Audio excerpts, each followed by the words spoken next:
ನಮಗೆ ಯಾರೂ ಬೆಲೆನೇ ಕೊಡಲ್ಲ ಅಂತಾರೆ. ಏನಾರು ಮಾಡಬೇಕಂದ್ರೆ ಅವಕಾಶಗಳೇ ಸಿಗ್ತಾ ಇಲ್ಲ. ನಮಗೆ ಬೆಲೆನೇ ಇಲ್ವಾ ಗುರು?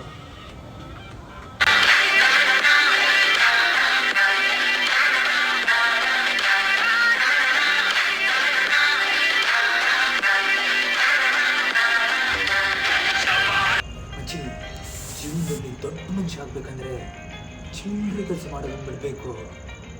ಏನು ಬಿಡಬೇಕು? ಚಿಲ್ಲರೆ ಕೆಲಸ ಮಾಡೋದನ್ನು ಬಿಡಬೇಕು. ಹಾಂ, ಮಗು ಹೇರದೇ ಇರೋ ಹೆಣ್ಣಿಗೂ, ವರಮಾನ ತರದೇ ಇರೋ ಗಂಡಿಗೂ, ಮಚ್ಚಿಬಿಟ್ಟಿರೋ ರೋಡಿಗೂ ಈ ಸಮಾಜ ಬೆಲೆ ಕೊಡೋದಿಲ್ಲ. ನೀನು ನೋಡಿದರೆ ಬರೆಗೈಲಿ ಬಂದಿದೆಯಾ ಗುರು?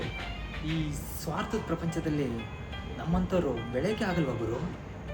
ಮಹಾಭಾರತದಲ್ಲಿ ಕರ್ಣ ನನಗೆ ಯಾರೂ ಸಹಾಯ ಮಾಡಿಲ್ಲ ಅಂತ ಸುಮ್ಮನೆ ಕೂತಿದ್ರೆ ಇವತ್ತು ಮಹಾರಥಿ ಆಗ್ತಾನೇ ಇರಲಿಲ್ಲ. ಅಜೆ, ಇಲ್ಲಿ ಯಾರನ್ನು ಬೆಳೆಸಲ್ಲ, ನಮಗೆ ನಾವೇ ಬೆಳಿಬೇಕು.